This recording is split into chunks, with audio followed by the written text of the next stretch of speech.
നമ്മൾ ആഗ്രഹിക്കുന്ന പോലത്തെ ഒരു സ്കിൻ ടോൺ എന്നൊക്കെ പറയത്തില്ലേ, ആ ഒരു രീതിയിലാവും. Hi guys, welcome back to my YouTube channel. ഞാൻ ഇന്നിവിടെ പറയാൻ പോകുന്നത് ഒരു അടിപൊളി ഒരു സ്കിൻ വൈറ്റനിങ് പാക്കിനെ പറ്റിയിട്ടാണ് കേട്ടോ. അപ്പോൾ ഞാൻ ഒരു 2018 തൊട്ടാണ് ഈ പാക്ക് യൂസ് ചെയ്ത് വന്നത്. ഞാൻ യൂസ് ചെയ്യാനുള്ള കാരണം എൻ്റെ ഈ രണ്ട് സൈഡിലും, അതായത് എൻ്റെ ചിന്നിലും എൻ്റെ നെറ്റിക്കും രണ്ട് കളറാണ് കേട്ടോ. എൻ്റെ നെറ്റിക്ക് കുറച്ചും കൂടെ കളർ കുറവായിരുന്നു. അപ്പോൾ അതെന്താണെന്ന് എനിക്ക് അറിഞ്ഞൂടാ. അപ്പോൾ അതൊന്ന് റെഡ്യൂസ് ചെയ്യാനുള്ള ഉദ്ദേശത്തോടു കൂടിയാണ് ഞാൻ ഈ പാക്ക് ഒന്ന് ഇട്ട് വന്നത്. അതുപോലെ തന്നെ എനിക്ക് ഡെലിവറിക്ക് ശേഷം എനിക്ക് നല്ലതായിട്ട് എൻ്റെ ഈ പെടൽ കറുത്തിട്ടുണ്ടായിരുന്നു കേട്ടോ. അപ്പോൾ അതും കുറയ്ക്കാം എന്നുള്ള ഉദ്ദേശം ഞാൻ എൻ്റെ ഫേസിലും നെക്കിലും ഒരുപോലെ യൂസ് ചെയ്തിട്ടുണ്ട്. അതുപോലെ തന്നെ എൻ്റെ കയ്യിൽ നല്ലപോലെ ടാൻ ഉണ്ടായിരുന്നു. നമ്മൾ ഈ ഡ്രൈവ് ഒക്കെ ചെയ്യുന്ന സമയത്ത് കറക്റ്റ് നമുക്ക് വെയിൽ അടിക്കുമല്ലോ. അപ്പോൾ അങ്ങനെ എനിക്ക് ഇവിടുന്ന് ഇപ്പോൾ തന്നെ നോക്കി ഈ സ്ലീവ് ഇവിടുന്ന് താഴോട്ട് വരുമ്പോഴത്തേക്ക് നല്ലത്. അപ്പം അതും മാറ്റാനായിട്ട് സഹായിച്ചിട്ടുള്ള ഒരു അടിപൊളി പാക്കാണ്. അപ്പോൾ നിങ്ങൾക്ക് ഇപ്പോൾ തന്നെ നോക്കുമ്പോൾ അറിയാലോ, എനിക്ക് ഇവിടെയൊക്കെ ഒന്നുമില്ല, അതിൻ്റെ ഇതെല്ലാം നല്ല ഈവൻ ടോൺ ആയിട്ടുണ്ട്. അപ്പോൾ അതുകൊണ്ടാണ് കേട്ടോ ഞാൻ ഈ ഒരു റെമഡി നിങ്ങൾക്ക് വേണ്ടി ഷെയർ ചെയ്യാമെന്ന് വിചാരിച്ചത്. അപ്പോൾ ഈ ഫേസ് പാക്ക് ഇടുന്നതിന് മുമ്പ് നമുക്കൊരു സ്ക്രബും യൂസ് ചെയ്യണം. അപ്പോൾ അതും ഞാൻ ഈ വീഡിയോയിൽ കാണിക്കുന്നുണ്ട്. അപ്പോൾ എൻ്റെ ഈ ചാനൽ ഇഷ്ടപ്പെടുകയാണെങ്കിൽ എന്നെ ഒന്ന് സപ്പോർട്ട് ചെയ്യണം. ചാനൽ സബ്സ്ക്രൈബ് ചെയ്യാനും വീഡിയോസിന് ലൈക്ക് ചെയ്യാനും കമന്റ് ചെയ്യാനും. അപ്പൊ സ്ക്രബ് ചെയ്യാനായിട്ട് 1 സ്പൂൺ കാപ്പിപ്പൊടി, 1 സ്പൂൺ പഞ്ചസാര,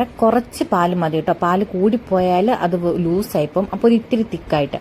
എന്നിട്ട് ഞാൻ അത് എടുത്തിട്ട് കൈ കൊണ്ട് അത് ആദ്യം നല്ലപോലെ മിക്സ് ചെയ്തിട്ട് ജസ്റ്റ് കൈ കൊണ്ട് തന്നെ ആയിട്ട് ഞാനിത് യൂസ് ചെയ്യുന്ന. ബ്രഷ് വേണ്ട, കാരണം നമുക്ക് സ്ക്രബ് ചെയ്യണ്ടേ. ഓക്കെ, എന്നിട്ട് നമുക്ക് ഇത് പെടലിയിലും കവിളിലും നമ്മുടെ ബാക്ക് നെക്കിലും നല്ലപോലെ സ്ക്രബ് ചെയ്ത് കൊടുക്കണം കേട്ടോ. കാരണം നമുക്കിത് ഫുള്ളായിട്ട് നമ്മൾ ഇട്ട് കൊടുക്കുന്നുണ്ട്. കാരണം നമുക്കൊന്നും നമുക്ക് അവോയ്ഡ് ചെയ്യാൻ പറ്റത്തില്ല. നമ്മൾ പാക്ക് ഇടുന്ന സമയത്ത് നമ്മുടെ ബാക്ക് നെക്ക് എന്തായാലും നമ്മൾ അവോയ്ഡ് ചെയ്യാൻ പാടില്ല കേട്ടോ. കാരണം നമ്മൾ ഫേസിലിടുന്നത് നെക്കിലിടണം, നെക്കിലിടുന്നത് ബാക്ക് നെക്കിലും ഇടാൻ എന്തായാലും നിങ്ങൾ നോക്കണം കേട്ടോ. അപ്പോൾ നല്ലപോലെ സ്ക്രബ് ചെയ്തിട്ട് ഇത് വെച്ചുകൊണ്ടിരിക്കേണ്ട ആവശ്യമില്ല. നല്ലപോലെ നമ്മൾ എല്ലായിടത്തും നല്ലപോലെ ഒന്ന് സ്ക്രബ് ചെയ്തിട്ട് നമ്മുടെ ചുണ്ടിന് മേളിലൊക്കെ നന്നായിട്ട് സ്ക്രബ് ചെയ്ത് കൊടുക്കണം. അപ്പോൾ നമ്മുടെ ആ ഡെസ്കിനൊക്കെ അങ്ങോട്ട് മാറി. എന്നിട്ട് നമുക്കിത് പെട്ടെന്ന് തന്നെ വാഷ് ചെയ്ത് കളയണ്ട, അത് വെച്ചോണ്ടിരിക്കേണ്ട ഒരു ആവശ്യമില്ല. അപ്പൊ നല്ലപോലെ, അപ്പൊ ഞാനിത് ഒരുപാട് ഉരയ്ക്കുന്ന പോലെ തോന്നുന്നുണ്ടെങ്കിൽ ഇല്ല കേട്ടോ, ഞാൻ സ്പീഡ് മോഡ് ഇട്ടേക്കുന്നുണ്ടാണ്. എന്നിട്ട് അത് വാഷ് ചെയ്ത് കളയാം. എന്നിട്ട് നമുക്ക് പാക്കിന് വേണ്ടിയിട്ട് ഗോതമ്പൊടി 2 സ്പൂണ്, 1/2 ടീസ്പൂൺ മഞ്ഞപ്പൊടി ഞാൻ വീട്ടിൽ പൊടിച്ചതാട്ടോ. എന്നിട്ട് നമ്മുടെ ഒരു സ്പൂൺ ലെമൺ ജ്യൂസ്, 2 സ്പൂൺ തൈര് നമുക്ക് ആവശ്യത്തിന് വേണമെങ്കിൽ കൂട്ടിയെടുക്കാം കേട്ടോ. കാരണം ഇത് മിക്സ് ചെയ്തതിനനുസരിച്ച് നാരങ്ങ നീര് ഒരുപാട് എടുക്കണ്ട. ഞാനാണെങ്കിൽ ഒരുപാട് എടുക്കത്തില്ല, കാരണം എനിക്ക് ചിലപ്പോൾ അലർജി ഉണ്ടാവാൻ ചാൻസ് ഉണ്ട്. അപ്പം നാരങ്ങാനീര് എന്തായാലും വേണം. അപ്പൊ തൈര് നമുക്ക് കൂട്ടി വേണമെങ്കിൽ എടുക്കാം കേട്ടോ. മിക്സ് ചെയ്യുന്നതിനനുസരിച്ച് നമുക്ക് ഇച്ചിരി ലൂസ് ആക്കണമെന്ന് തോന്നുവാണെങ്കിൽ നമുക്ക് ഇച്ചിരി തൈരും കൂടെ കൂട്ടിയിട്ട് നമുക്ക് മിക്സ് ചെയ്യാം. അപ്പൊ നന്നായിട്ട് ഇത് മുഴുവൻ 4 കൂടെ നല്ലപോലെ മിക്സ് ചെയ്തിട്ട് നമുക്ക് നമ്മുടെ പെടലി, അതായത് ബാക്ക് നെക്ക്, ഫ്രണ്ടില്, നമ്മുടെ കഴുത്തില്, നമ്മുടെ കവിളില്, എല്ലായിടത്തും നല്ല പോലെ ഇട്ട് കൊടുക്കുക കേട്ടോ. ഇത് അടിപൊളി എന്ന് പറഞ്ഞാൽ അടിപൊളിയാണ്. എനിക്ക് നല്ല കളർ ചേഞ്ച് ഉണ്ടായിരുന്ന ഒരു സമയം ഉണ്ടായിരുന്നു കേട്ടോ.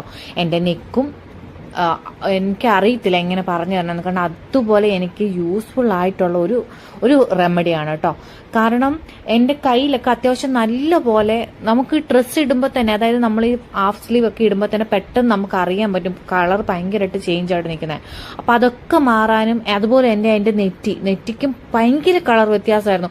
ഞാൻ കുറച്ചധികം ഫൗണ്ടേഷനും അതൊക്കെ ചിലപ്പോൾ ഇങ്ങനെ ഇറങ്ങുന്നതിന് തൊട്ട് മുമ്പും ഒന്ന് ടച്ചപ്പ് ചെയ്യും, കാരണം എനിക്ക് അത്രയും വ്യത്യാസം ഉണ്ടായിരുന്നു. അപ്പം നമ്മൾ എവിടെയെങ്കിലും പോയി കഴിഞ്ഞ് കുറച്ച് കഴിയുമ്പോഴത്തേന് തന്നെ നമ്മൾ ഫോട്ടോ ഒക്കെ എടുക്കുമ്പോഴത്തേന് ആ ഫോട്ടോയിലൊക്കെ തന്നെ കാണാൻ പറ്റും ഇങ്ങനെ എൻ്റെ 2 കളർ ചേഞ്ച്.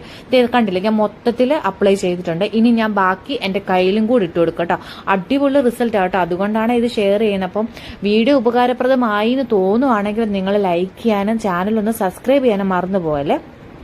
അപ്പോൾ ഇതൊരു 20 മിനിറ്റ്, അതായത് നമ്മുടെ ദേഹത്ത്, നമ്മുടെ സ്കിന്നിലേക്ക് ഇത് ഡ്രൈ ആവും. ആ ഒരു ടൈമിൽ നമുക്കിത് വാഷ് ചെയ്ത് കളയാം കേട്ടോ. അപ്പോൾ ഒരു 20 മിനിറ്റ് ഒക്കെ കഴിയുമ്പോഴത്തേക്കും ഇത് പെട്ടെന്ന് അങ്ങ് ഡ്രൈ ആയിക്കോളും. അപ്പോൾ ഒരുപാട് നേരം വെച്ച് നമ്മുടെ ഇത് ഡ്രൈ ആക്കി നമ്മുടെ സ്കിന്നിനെ വലിപ്പിച്ച് നിർത്തേണ്ട കാര്യമില്ല. ഒരു 20 മിനിറ്റ്, അത് എപ്പം നമുക്കിത് ഡ്രൈ ആയി എന്ന് തോന്നുന്നു അപ്പോൾ നമുക്ക് കഴുകി കളയാം കേട്ടോ. പ്ലെയിൻ വാട്ടർ ഉപയോഗിച്ച് കഴുകി കളയാവേ. ഞാനപ്പോൾ നേരെ പോയി കുളിക്കുക ചെയ്യുന്നത്. അതാകുമ്പം അല്ലെങ്കിൽ പിന്നെ നമുക്കിത് കഴുകുക മാത്രം ഒരു പണിയാണ്. അപ്പൊ കുളിച്ചിങ്ങി ഇറങ്ങുവാണെങ്കിൽ പിന്നെ കുഴപ്പമില്ല. അപ്പൊ നമ്മൾ ഇത് ഫുള്ളായിട്ട് അപ്ലൈ ചെയ്യുക. എന്നിട്ട് നമ്മൾ 20 മിനിറ്റ്സ് കഴിഞ്ഞിട്ട് കഴുകി കളയാം. ഇത് തേച്ച ഉടനെ വെളുത്തങ്ങ് പാറത്തൊന്നുമില്ല. നമുക്ക് ഒരാഴ്ചയിൽ 2 or 3 പ്രാവശ്യമായിട്ട് നമുക്ക് കണ്ടിന്യൂസ് ആയിട്ട് ചെയ്യണം. ഇതേ ഞാൻ കുളിച്ചിട്ട് വന്നു, എന്റെ പൊന്നെ ഒരു രക്ഷയില്ല കേട്ടോ. അടിപൊളി ഗ്ലോയിങ് ആയിട്ടുണ്ട്. നമുക്ക് ഫസ്റ്റ് യൂസ് തന്നെ നമ്മളെ സ്ക്രബും കൂടെ ചെയ്യുന്നോണ്ടായിരിക്കാം ഭയങ്കര എഫക്റ്റ് ആട്ടോ. അപ്പൊ നിങ്ങൾ എല്ലാവരും ഒന്ന് ട്രൈ ചെയ്ത് നോക്കണേ. സൂപ്പർവാട്ടോ.